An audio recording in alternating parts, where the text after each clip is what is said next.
So now we're going to move in John 15:15 from the I of Christ, I have called you friends, to the you of this same statement. I have called you friends. Can you imagine being those disciples and apostles in that upper room? I have called you friends. Can this be true? Yes, it can be true. Not only because Jesus is capable, as we just saw, of a particular friendship, but because we are capable of receiving that friendship. Or maybe better, we are capable of entering into a true friendship with Christ. Okay, ontologically we can say, why? Well, we're made to the image and likeness of God, which makes us capable of love, which makes us capable of the love of friendship. That's the image and likeness by nature. We're also brothers of Jesus by grace. And this makes us capable of true friendship with the Son of God. Okay, we know that ontologically. We're made to his image and likeness. But can we really feel this? That Jesus wants to be our friend? Can we accept this remarkable fact? Some people, the answer, I think, is no. At least they struggle with this acceptance. And again, to find the roots of this, we'd have to look at nature. Some people might have a low sense of self-worth. They're not even worthy of human friendship, so they seek the shelter of isolation, where they feel safe. And of course, this is very sad. But this human tendency towards isolation or towards a sense of inferiority can, ironically, in some people, be exacerbated by the spiritual life, by a relationship with God. Why? Because they hear an exhortation to be humble, to be a servant of servants, even slaves of God in Jesus Christ. And these notions, which are true notions, affect their wounded humanity wrongly. Let me read to you a passage from Henry Nouwen. This is from his book called The Return of the Prodigal Son. And he writes, and it's almost a confession in this case, "For a very long time I considered low self-esteem to be some kind of virtue. I had been warned so often against pride and conceit that I came to consider it a good thing to deprecate myself. But now I realize that the real sin is to deny God's first love for me, to ignore my original goodness. Because without claiming that first love and that original goodness for myself, I lose touch with my true self and embark on the destructive search among the wrong people and in the wrong places for what can only be found in the house of my Father. Now I realize the real sin is to ignore my original goodness." So this call to friendship with Christ is a very ennobling thing. And most of us wouldn't feel worthy of it, but some people in particular are incapable of it because of their own self-estimation. So we want to get beyond that. We want to work, first of all, on accepting ourselves. The reality is, and this is a human truth as well as a spiritual truth, only when we accept ourselves as we are can we begin to enter into true friendship, where we accept the other as they are. I have called you, not somebody else. I have called you friends.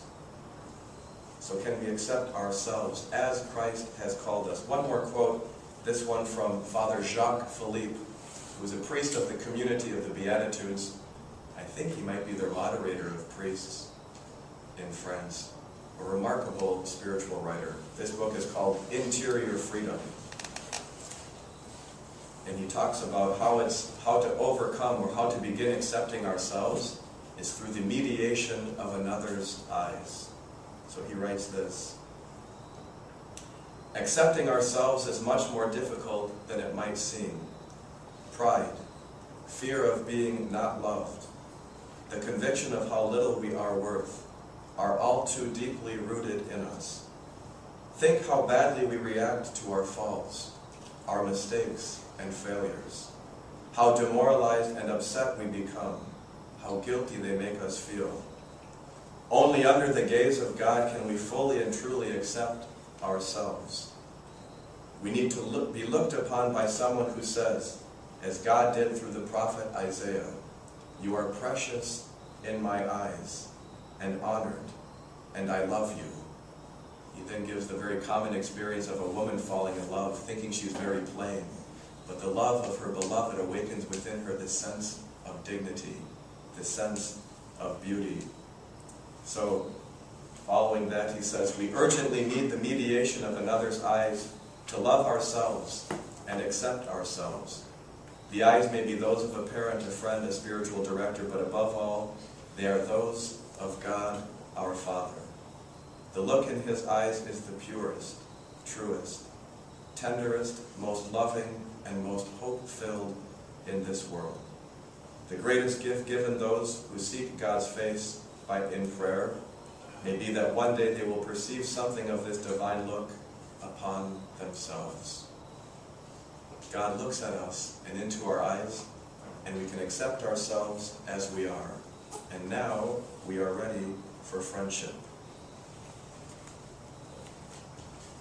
Maybe I'd share with you, in relationship to the same you of Christ's friendship, as I mentioned, it's very hard to accept that Christ really wants to be our friend. Saint Bernard of Clairvaux offers as an image for the mystical life the sinful woman in the Gospel of John.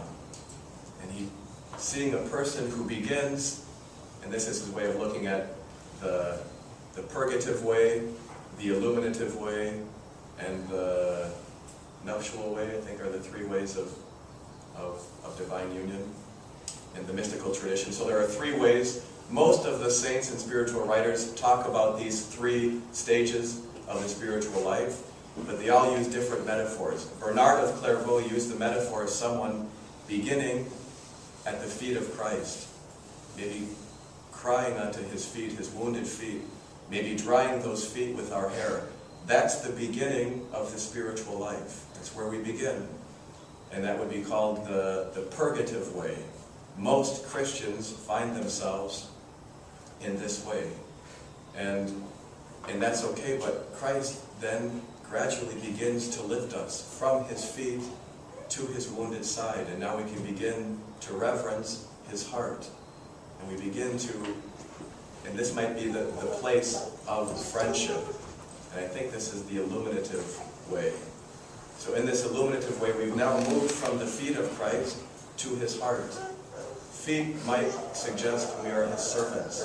Being close to his heart might suggest that we are his friends. Okay?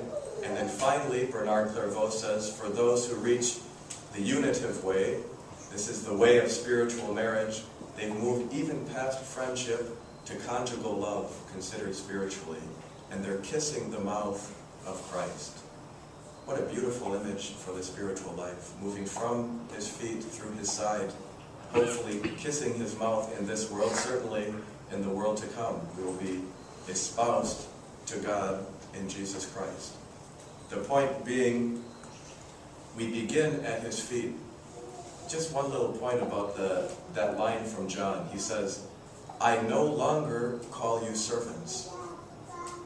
I no longer call you servants, which means at one point he had called them servants. In some ways we begin at the feet. We begin as servants of Christ. And that's where we have to begin. But some people can't get out of that simply. We always remain a servant of God, of course. I have called you servants. I no longer call you servants, but I have called you friends. He has lifted us up to his heart, and now we can share a true friendship with him. So being a servant is a place to start, but not a place to stay. He calls us higher. And then we say, I'm not worthy of this. Even after we've accepted ourselves, there's still something that rings in our hearts that says, I'm not worthy of friendship with Christ.